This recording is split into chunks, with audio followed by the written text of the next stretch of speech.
Halo kawan-kawan, dalam video ini kita akan membahas beberapa tokoh terkenal yang dikenal luas hingga sekarang. Siapa saja mereka, dan apa yang membuat mereka begitu berpengaruh. Mari kita mulai videonya.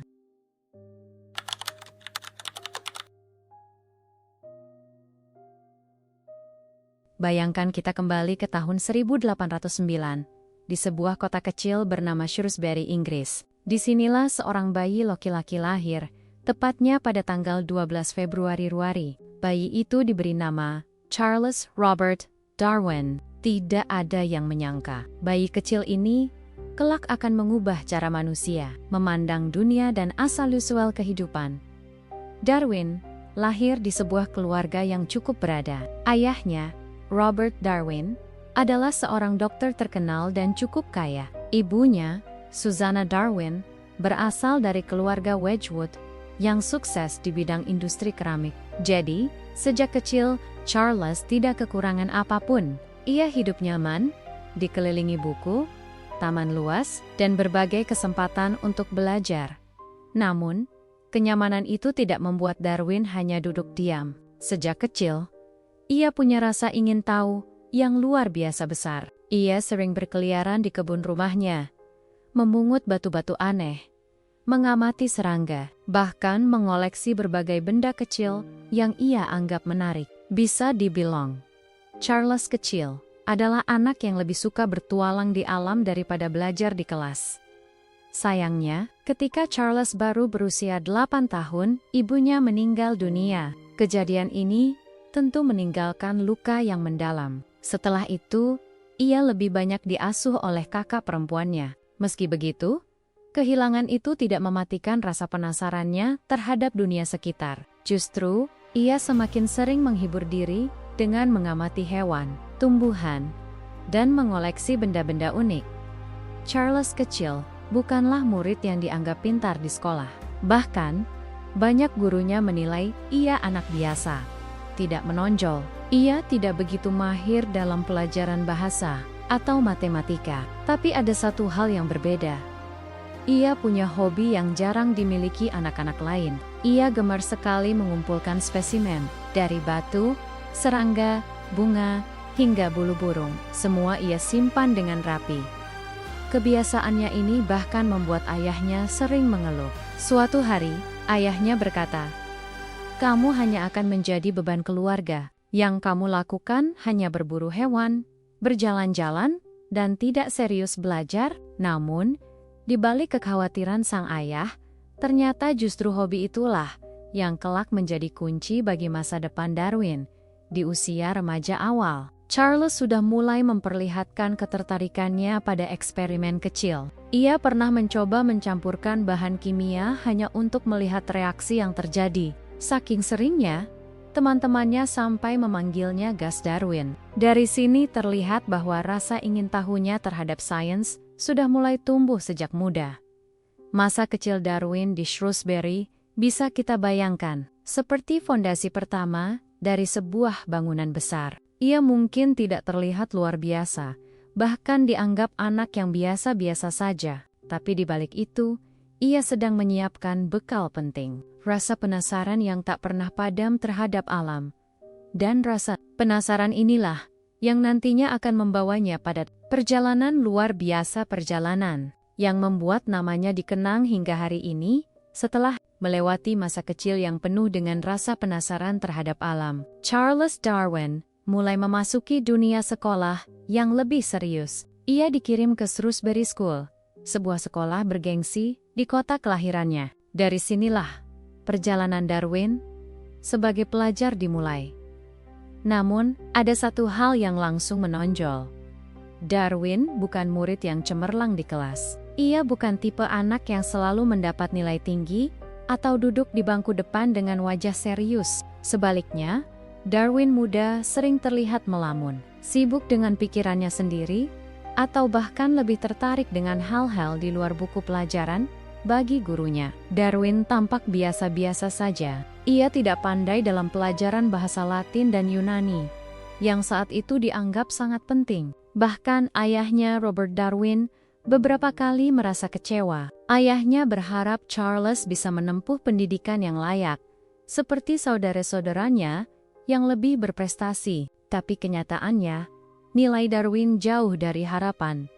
Akan tetapi, di balik kegagalannya di sekolah, Darwin menyimpan sesuatu yang tidak terlihat oleh gurunya. Kegemaran luar biasa terhadap alam. Saat anak-anak lain sibuk dengan buku pelajaran klasik, Darwin justru sibuk mengoleksi serangga, batu, dan bunga. Ia sering pergi ke lapangan bersama teman-temannya hanya untuk berburu kumbang. Ada kisah menarik tentang hobinya ini. Suatu hari, Darwin menemukan 2 kumbang langka sekaligus. Karena tangannya sudah penuh, ia tidak ingin kehilangan kesempatan. Tanpa pikir panjang, ia memasukkan salah satu kumbang ke dalam mulutnya, hanya supaya bisa membawa keduanya pulang. Aksi itu tentu saja konyol, tapi menunjukkan betapa besar keinginannya untuk mengoleksi benda-benda alam. Selain serangga, Darwin juga suka membaca buku-buku ilmiah populer pada zamannya.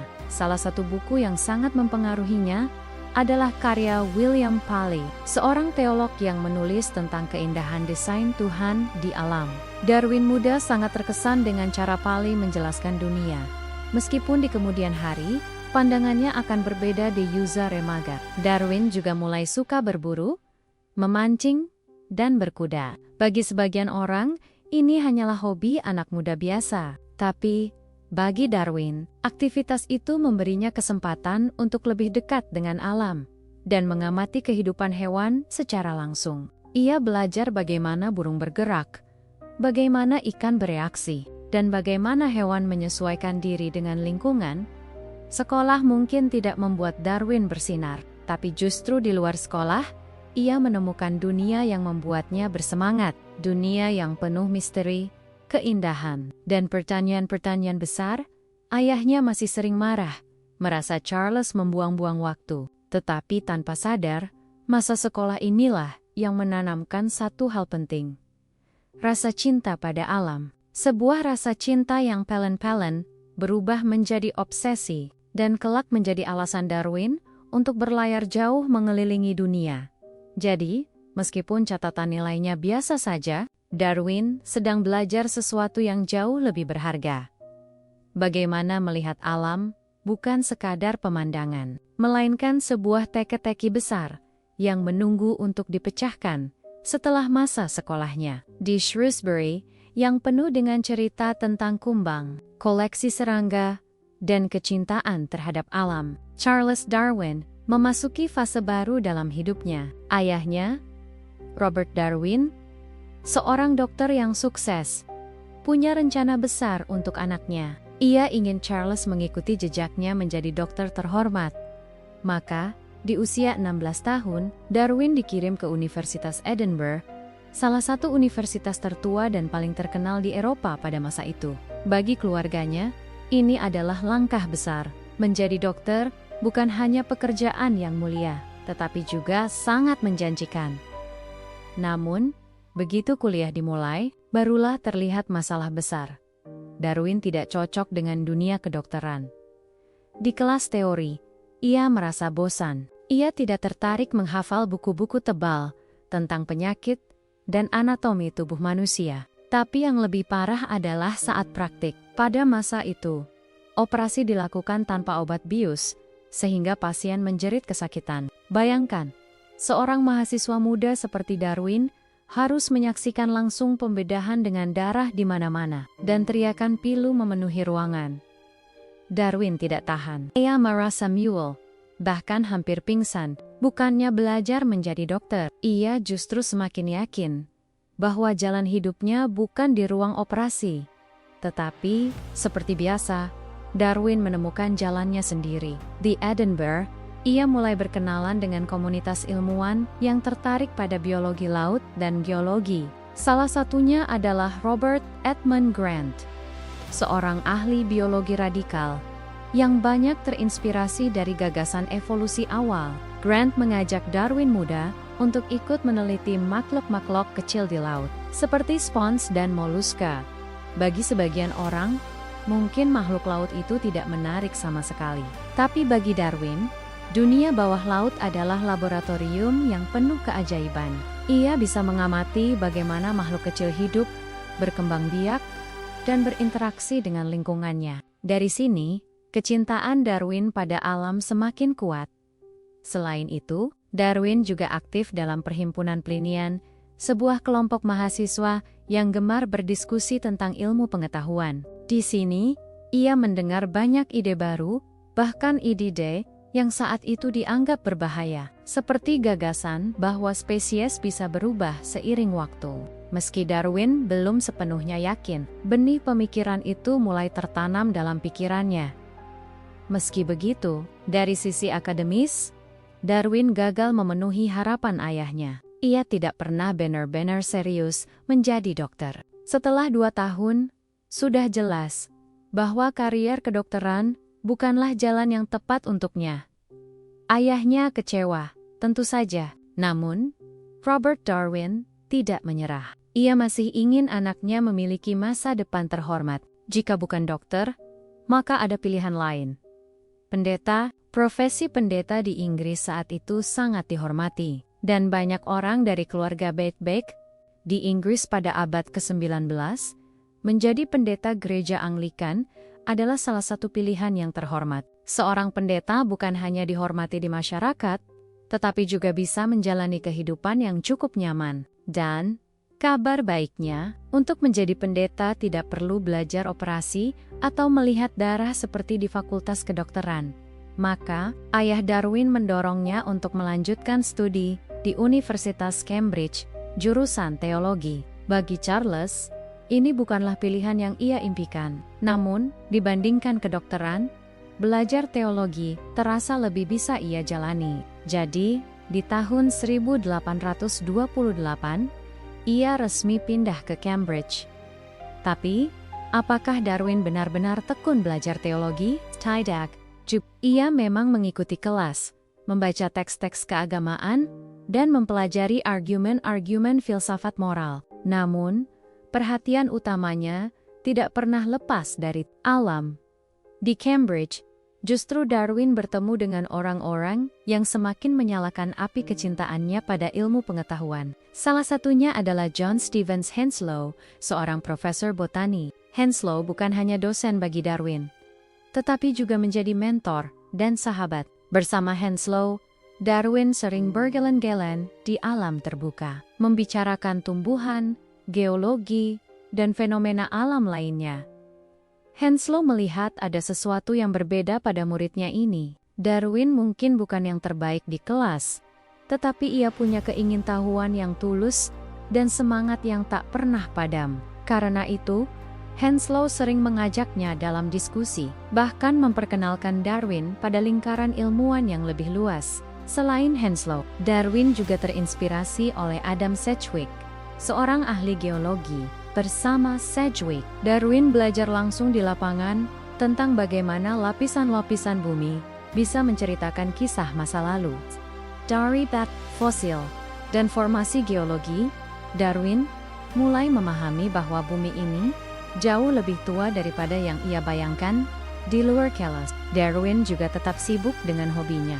Ia mengoleksi kumbang, mengikuti klub mahasiswa pencinta alam, dan terus memperluas wawasannya lewat membaca buku-buku ilmiah populer. Salah satu buku favoritnya saat itu adalah karya William Paley yang menjelaskan bahwa keindahan alam adalah bukti adanya desain dari sang pencipta. Darwin sangat mengagumi logika Paley, meskipun di masa depan, pandangan itu akan ia tantang dengan bakti-bakti ilmiahnya sendiri. Masa Cambridge bisa disebut sebagai titik balik penting, bukan karena Darwin menjadi calon pendeta yang hebat, tetapi karena disinilah ia bertemu dengan guru, sahabat, dan ide-ide yang membentuknya menjadi seorang naturalis sejati. Darwin mungkin tampak berjalan di jalan yang dipilihkan ayahnya, yaitu jalur keagamaan. Tapi, tanpa disadari, semua pengalaman itu justru mengarahkannya ke tujuan yang sama sekali berbeda. Dunia ilmiah, dan pada akhirnya, berkat rekomendasi dari Henslow, kesempatan emas itu datang. tawaran untuk ikut berlayar bersama sebuah kapal penelitian yang akan menjelajahi dunia. Kapal itu bernama HMS Beagle. Perjalanan ini akan menjadi momen terpenting dalam hidup Darwin. Perjalanan 5 tahun yang mengubah bukan hanya dirinya, tetapi juga sejarah ilmu pengetahuan selamanya. Bayangkan, seorang pemuda berusia awal 20-an. Ia bukan murid paling pintar, bukan pula yang dianggap paling menjanjikan oleh keluarganya. Ia pernah gagal di sekolah kedokteran, lalu setengah hati belajar teologi. Tapi di balik semua itu, ia punya satu hal yang luar biasa. Rasa ingin tahu yang tak pernah padam terhadap alam. Itulah Charles Darwin pada tahun 1831. Saat itu, Inggris sedang berada di puncak kejayaan sebagai kekuatan maritim dunia. Banyak kapal yang berlayar, bukan hanya untuk berdagang atau menjelajah, tetapi juga untuk melakukan misi ilmiah. Salah satunya adalah kapal kecil bernama HMS Beagle. Kapal ini ditugaskan untuk memetakan garis pantai Amerika Selatan, sekaligus melakukan berbagai penelitian ilmiah. Nah, inilah momen yang mengubah hidup Darwin. Profesor Henslow, mentor Darwin di Cambridge, tahu bahwa muridnya punya bakat besar sebagai naturalis. Karena itu, ketika pihak Angkatan Laut mencari seorang ilmuwan muda untuk ikut dalam ekspedisi Beagle, Henslow langsung merekomendasikan nama Charles Darwin Naman. Kesempatan emas ini tidak datang begitu saja. Awalnya, ayah Darwin menolak keras. Baginya, perjalanan keliling dunia dengan kapal laut terdengar seperti petualangan sia-sia. Ia ingin anaknya punya karier yang jelas, bukan membuang waktu jauh dari rumah. Tapi akhirnya, berkat bujukan dari kerabat keluarga, sang ayah luluh. Dengan berat hati, ia mengizinkan Charles ikut berlayar. Dan begitulah, di usia 22 tahun, Darwin menaiki HMS Beagle. Ia bukan perwira, bukan pelaut, melainkan naturalis muda yang akan mengamati alam sepanjang perjalanan. Ekspedisi ini direncanakan berlangsung selama 2 tahun. Namun, kenyataannya, perjalanan Beagle berlangsung 5 tahun penuh dari 1831 hingga ke 1836. 5 tahun inilah yang membentuk Darwin menjadi ilmuwan sejati. Bayangkan, seorang pemuda yang sebelumnya hanya berkeliling taman atau hutan kecil di Inggris, kini berlayar ke samudra luas, mengunjungi benua-benua asing, dan bertemu dengan makhluk hidup yang sama sekali belum pernah ia bayangkan. Di atas kapal, Darwin segera menyesuaikan diri. Ia mencatat setiap pengamatan, mengoleksi spesimen, menggambar pemandangan, bahkan menulis jurnal harian. Ia belajar hidup sebagai bagian dari kru kapal meski sering juga harus melawan mabuk laut dan kesulitan perjalanan. Perjalanan Beagle membawa Darwin ke berbagai tempat. Kepulauan Tanjung Verde, pantai Brazil, Argentina, Chili, Australia, hingga Afrika Selatan. Tetapi salah satu pemberhentian yang paling terkenal adalah Kepulauan Galapagos, di lepas pantai Ekuador. Di sanalah Darwin melihat sesuatu yang membuatnya berpikir keras. Burung finch yang bentuk paruhnya berbeda-beda di setiap pulau. Ada yang panjang dan runcing untuk memakan serangga, ada yang kuat dan tebal untuk memecahkan biji. Seolah-olah setiap pulau telah mencetak versi unik dari burung yang sama. Pengamatan seperti inilah yang kelak menjadi bahan bakar bagi teorinya tentang evolusi. Namun saat itu, Darwin belum punya kesimpulan besar. Ia hanya mengumpulkan fakta, mencatat detail, dan mengisi kotak-kotak spesimen dengan segala macam tumbuhan, fosil, serangga, hingga cangkang kura-kura raksasa. Perjalanan dengan HMS Beagle bukan hanya soal ilmu. Darwin juga melihat langsung kekuatan alam yang luar biasa. Ia menyaksikan gempa bumi besar di Chili, menyadari bagaimana permukaan tanah bisa naik beberapa meter hanya dalam sekejap. Ia juga mengamati formasi batuan yang seolah menceritakan sejarah bumi selama jutaan tahun. Semua pengalaman itu membuat pikirannya terbuka. Dunia ternyata jauh lebih kompleks, lebih tua, dan lebih penuh misteri daripada yang ia bayangkan. saat masih duduk di bangku Cambridge, ketika akhirnya HMS Beagle kembali ke Inggris pada tahun 1836. Darwin bukan lagi pemuda biasa. Ia pulang membawa ribuan spesimen, ratusan catatan, dan yang paling penting, rasa ingin tahu yang lebih besar daripada sebelumnya. Perjalanan 5 tahun ini adalah titik balik. Jika Darwin tidak ikut berlayar dengan Beagle, mungkin ia hanya akan menjadi pendeta biasa di sebuah desa kecil. Tapi karena kesempatan inilah, ia tumbuh menjadi ilmuwan yang kelak mengubah cara manusia memahami kehidupan di bumi setelah berbulan-bulan berada di laut bersama HMS Beagle. Charles Darwin akhirnya mulai merasakan betapa luas dan menakjubkannya dunia ini. Bagi seorang pemuda berusia 22 tahun yang sebelumnya hanya menjelajahi taman, hutan kecil, dan laboratorium universitas, setiap tempat baru terasa seperti buku terbuka yang penuh rahasia. Darwin bukan sekadar penumpang. Ia adalah mata dan telinga ilmiah dalam perjalanan ini. Setiap kali kapal berhenti di suatu pelabuhan, Darwin turun dan menjelajah daratan. Ia mengamati, mencatat, mengumpulkan, bahkan menggambar apapun yang ia temui. Mari kita bayangkan salah satu momen paling berkesan. Ketika Darwin berada di pesisir Amerika Selatan, di sana, ia menemukan fosil hewan raksasa yang sudah punah. Salah satunya mirip dengan armadillo, hewan kecil berkulit keras yang masih hidup di wilayah itu. Bedanya, fosil tersebut ukurannya jauh lebih besar, hampir seukuran sapi. Penemuan ini menimbulkan pertanyaan besar di benak Darwin. Bagaimana mungkin hewan yang begitu mirip, tetapi berbeda ukuran, bisa hidup di tempat yang sama pada zaman yang berbeda? Apakah mungkin hewan modern adalah keturunan dari hewan purba yang sudah punah? Pertanyaan seperti ini terus bermunculan di sepanjang perjalanan. Darwin juga menyaksikan kekuatan alam yang luar biasa. Selain hewan, Darwin juga mencatat tumbuhan, batuan, bahkan perilaku manusia di berbagai tempat yang ia kunjungi. Ia melihat suku-suku asli di Amerika Selatan, mempelajari cara hidup mereka, dan membandingkannya dengan masyarakat Eropa. Semua ini memperluas pandangannya tentang keragaman makhluk hidup, termasuk manusia. Setiap hari di atas kapal, Darwin sibuk menulis. Ia mengisi jurnalnya dengan ribuan catatan. Ia juga mengirim kotak-kotak spesimen ke Inggris berisi burung, tanaman kering, fosil, dan batuan. Bayangkan, di zamannya, mengirim koleksi dari ujung dunia ke Eropa bukanlah hal mudah. Tetapi Darwin tahu, semua temuannya terlalu berharga untuk disimpan sendiri.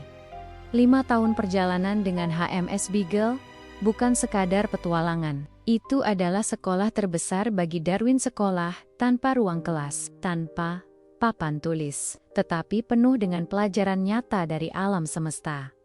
Darwin mungkin belum berani menyusun kesimpulan besar saat itu, tapi satu hal jelas, ia sudah melihat dengan mata kepalanya sendiri bahwa kehidupan di bumi tidak sesederhana yang orang bayangkan. Alam penuh variasi, penuh perubahan, dan penuh tanda-tanda bahwa ada proses besar yang bekerja di balik semua itu.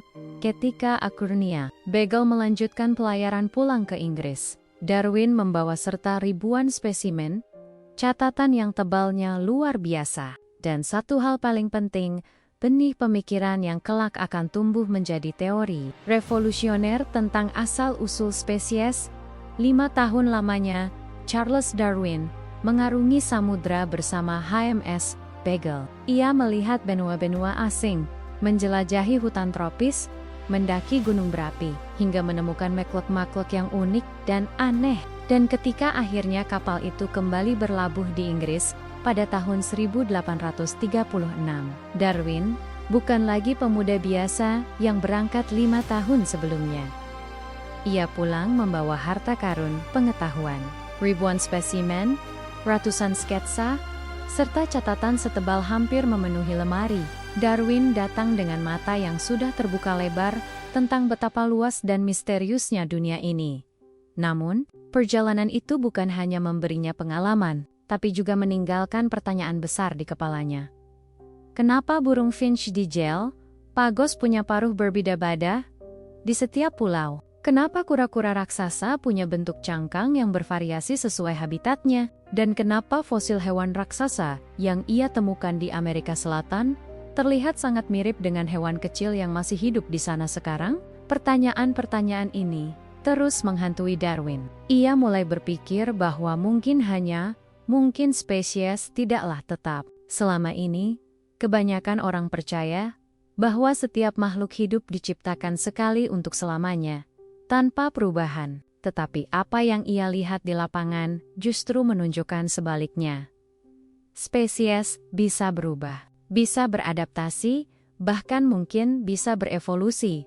Tentu saja, pada saat itu, Darwin belum berani mengucapkan hal ini dengan lantang. Ide semacam itu sangat berisiko, mengatakan bahwa spesies berubah seiring waktu sama saja dengan menantang keyakinan umum masyarakat, bahkan menyinggung ajaran agama. Jadi, Darwin memilih jalan yang lebih hati-hati, mencatat, meneliti, dan merenung dalam diam.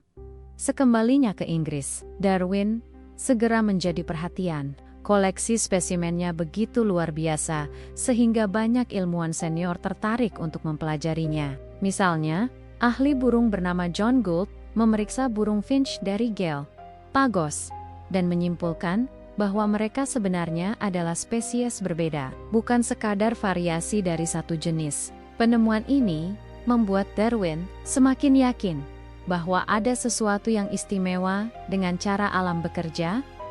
Darwin kemudian pindah ke sebuah rumah di London. Di sana, ia mulai menata hidup barunya sebagai peneliti. Ia sibuk menulis laporan, mempublikasikan hasil perjalanannya, dan berkorespondensi dengan para ilmuwan di seluruh Eropa.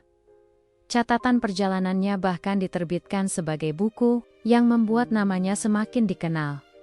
Namun, di balik semua itu, Darwin juga semakin serius menyusun ide pribadinya. Ia membeli buku-buku ilmiah, membaca teori-teori lama, dan membandingkannya dengan pengalamannya sendiri. Salah satu buku yang sangat memengaruhi pikirannya adalah karya Thomas Malthus tentang populasi. Dari buku itu, Darwin mendapat ide penting dalam kehidupan.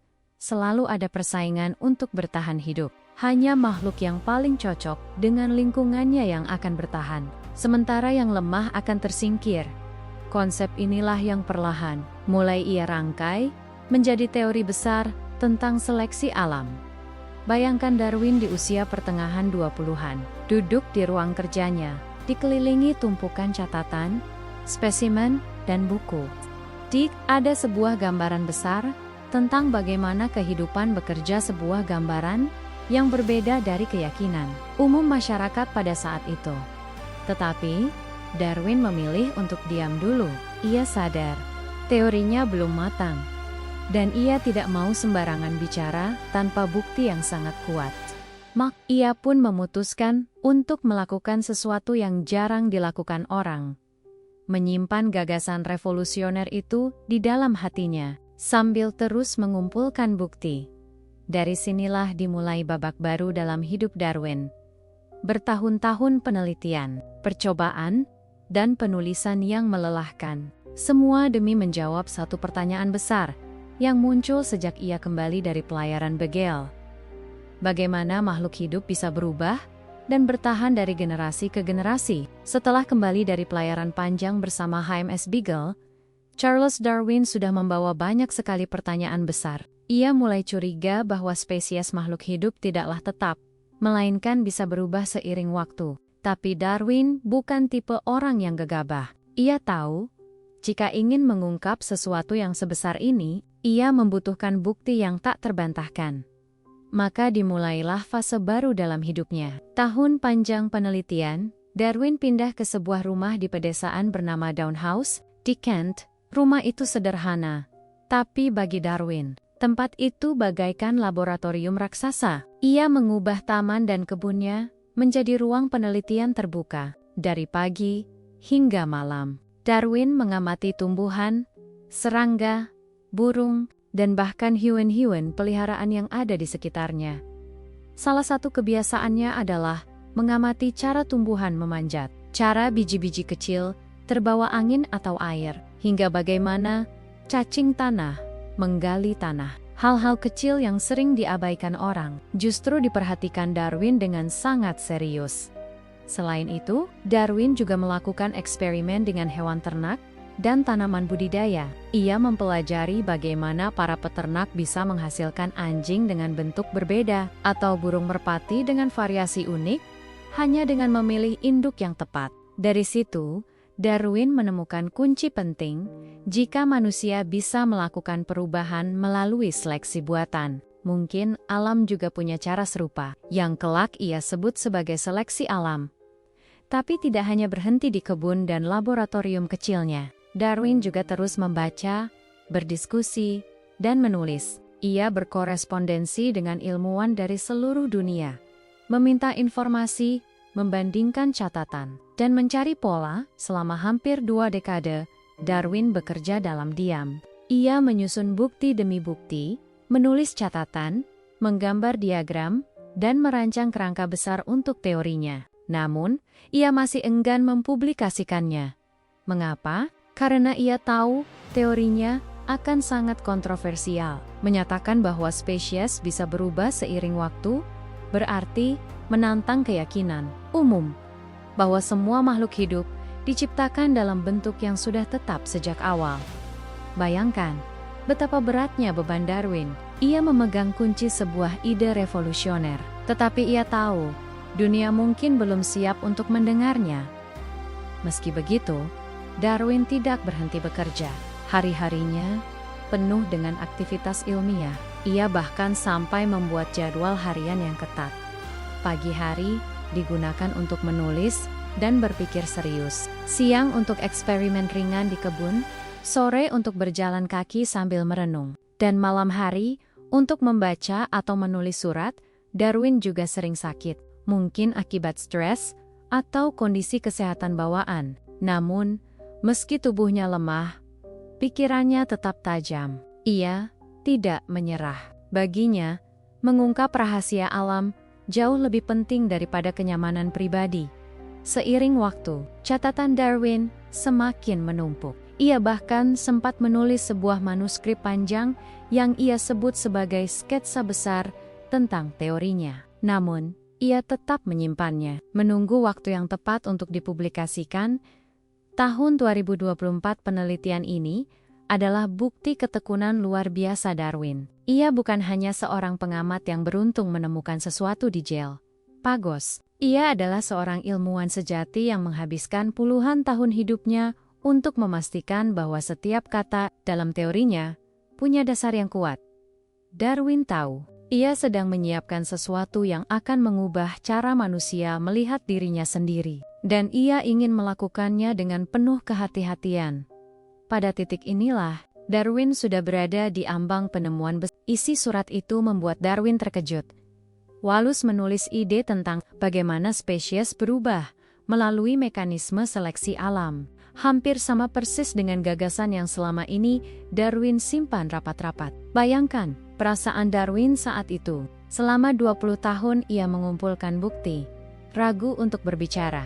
Lalu tiba-tiba, ada orang lain di belahan dunia lain menemukan ide yang sama. Jika Darwin tetap diam, maka sejarah mungkin akan mencatat Wallace sebagai penemu teori evolusi, bukan dirinya. Inilah momen yang membuat Darwin akhirnya mengambil keputusan besar. Ia harus berbicara. Ia harus mempublikasikan teorinya. Dengan cepat, Darwin merangkum semua penelitiannya ke dalam sebuah buku. Hasilnya adalah karya fenomenal berjudul On the Origin of Species by Means of Natural Selection, atau dalam bahasa Indonesia, Asal-usul Spesies melalui Seleksi Alam. Buku itu terbit pada the 24th of November 1859. Isi buku ini benar-benar mengguncang dunia. Darwin menjelaskan dengan bahasa yang jelas namun penuh bukti bahwa spesies makhluk hidup tidak tetap, melainkan bisa berubah dari generasi ke generasi, bahwa perubahan kecil yang memberi keuntungan akan diwariskan, sementara yang lemah akan tersingkir. Bahwa proses inilah seleksi alam yang secara perlahan membentuk Keragaman kehidupan di bumi. Buku ini laku keras. Cetakan pertama, sekitar 1.200 eksemplar, habis terjual hanya dalam 1 hari. Dunia ilmiah gempar. Para pendukung Darwin menyambut dengan penuh semangat. Sementara para penentangnya menuduh Darwin merusak tatanan moral dan agama. Bayangkan suasana Inggris pada saat itu.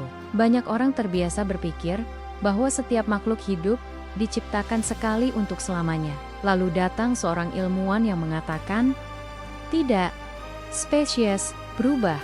Bahkan manusia pun mungkin berasal dari nenek moyang yang sama dengan hewan lain. Itu seperti bom besar yang meledak di tengah masyarakat. Darwin sendiri tidak mencari kontroversi. Ia menulis dengan hati-hati, penuh data, tanpa sensasi. Tapi bukunya terlalu kuat untuk diabaikan. Dalam hitungan tahun, On the Origin of Species menjadi salah satu karya paling berpengaruh dalam sejarah ilmu pengetahuan. Sejak saat itu, nama Charles Darwin tidak lagi hanya dikenal di kalangan ilmuwan. Ia menjadi tokoh besar, sosok yang idenya mengubah cara manusia memahami dirinya sendiri dan tempatnya di alam semesta. Buku ini bukan sekadar karya ilmiah. Ia adalah pintu gerbang menuju cara pandang baru tentang kehidupan. Sebuah pandangan bahwa alam bukanlah sesuatu yang statis, tetapi dinamis, selalu berubah, dan digerakkan oleh hukum-hukum alam itu sendiri. Dengan terbitnya On the Origin of Species, Charles Darwin resmi meninggalkan statusnya sebagai naturalist muda penuh rasa ingin tahu dan menjadi ikon ilmuwan yang ide-idenya akan terus hidup selamanya. Tahun 1859 menandai lahirnya sebuah karya besar, On the Origin of Species. Buku itu membuat Charles Darwin seketika menjadi sosok yang dikenal di seluruh dunia. Tapi kisahnya tidak berhenti di sana. Justru, dari sinilah warisan ilmiah Darwin mulai tumbuh dan hidup jauh melampaui dirinya sendiri. Setelah bukunya terbit, dunia ilmu pengetahuan berguncang. Banyak ilmuwan muda yang langsung mendukung gagasan Darwin karena melihat bukti yang begitu kuat. Namun, tidak sedikit pula yang menentang keras. Di mimbar gereja, teori Darwin sering disebut sebagai ajaran berbahaya. Di ruang-ruang diskusi, para ilmuwan berdebat panas. Apakah benar makhluk hidup bisa berubah, berevolusi dari satu bentuk ke bentuk lain? Darwin menyadari bahwa ia telah menyalakan api besar, tapi ia tetap memilih bersikap tenang. Ia jarang muncul di depan publik untuk berdebat. Alih-alih, ia terus bekerja dalam diam di rumahnya di Down House. Di sanalah ia menulis buku-buku lanjutan yang membahas lebih detail tentang tanaman, hewan, hingga asal-usul manusia. Pada tahun 1871, ia menerbitkan buku lain yang juga sangat terkenal, The Descent of Man, Asal-usul Manusia. Di buku ini, Darwin menuliskan sesuatu yang jauh lebih berani, bahwa manusia juga bagian dari proses evolusi, bahwa kita, manusia modern, punya nenek moyang yang sama dengan kera. Gagasan ini menimbulkan kehebohan yang lebih besar lagi. Namun perlahan, semakin banyak bukti ilmiah yang mendukung teorinya. Meski sering sakit-sakitan, Darwin tetap produktif. Ia menjalani rutinitas sederhana. Bangun pagi, berjalan di taman, menulis, lalu beristirahat. Rumah dan kebunnya menjadi laboratorium pribadi. Ia bahkan pernah meneliti cacing tanah selama bertahun-tahun, hanya untuk membuktikan betapa penting peran makhluk kecil itu bagi kesuburan tanah. Inilah ciri khas Darwin. Ia melihat keajaiban bukan hanya pada hal besar, tapi juga pada hal-hal kecil yang sering diabaikan. Darwin wafat pada tahun 1882. Di usia 73 tahun, dunia sains kehilangan salah satu pemikir terbesarnya. Tapi penghargaan terbesar segera datang. Alih-alih dimakamkan di desa kecilnya, Darwin dimakamkan di Westminster Abbey, berdampingan dengan tokoh-tokoh besar Inggris, termasuk Isaac Newton. Sebuah tanda bahwa dunia akhirnya mengakui besarnya jasa Darwin bagi ilmu pengetahuan. Warisan Darwin tidak berhenti di abad ke-19. Hingga hari ini, Teorinya tentang evolusi melalui seleksi alam menjadi fondasi biologi modern. Semua cabang ilmu biologi, dari genetika, ekologi, kedokteran, hingga paleontologi berdiri di atas fondasi yang ia letakkan. Bahkan, pemahaman kita tentang pandemi, perubahan iklim, dan kelestarian alam tak bisa lepas dari teori Darwin. Lebih dari sekadar teori ilmiah, gagasan Darwin mengubah cara manusia memandang dirinya sendiri. Ia menunjukkan bahwa kita bukanlah makhluk yang terpisah dari alam, melainkan bagian dari jaring kehidupan yang panjang dan rumit. Bahwa kita, manusia, terhubung dengan semua makhluk lain di bumi melalui sejarah evolusi yang sama. Warisan terbesar Darwin bukan hanya bukunya, bukan hanya teori evolusi, tetapi juga cara berpikir ilmiah, berani mempertanyakan, sabar mencari bukti, dan rendah hati menghadapi kebenaran yang mungkin mengguncang keyakinan lama dari seorang anak kecil di Shrewsbury yang suka mengoleksi kumbang, hingga seorang ilmuwan besar yang mengubah pandangan dunia. Itulah perjalanan Charles Darwin. Dan hingga hari ini, lebih dari 140 tahun setelah kepergiannya, namanya masih hidup. Ia dikenang bukan hanya sebagai ilmuwan, tetapi sebagai penjelajah pikiran manusia yang membuka jendela besar menuju pemahaman tentang kehidupan. Jika kita melihat ke belakang, perjalanan Darwin mengajarkan satu hal penting. Rasa ingin tahu kecil bisa membawa kita ke penemuan besar. Dari sekadar mengamati serangga, Darwin menemukan hukum alam yang mengatur kehidupan seluruh planet. Dan itulah kekuatan ilmu pengetahuan. Dimulai dari pertanyaan sederhana, lalu tumbuh menjadi jawaban yang mengubah dunia.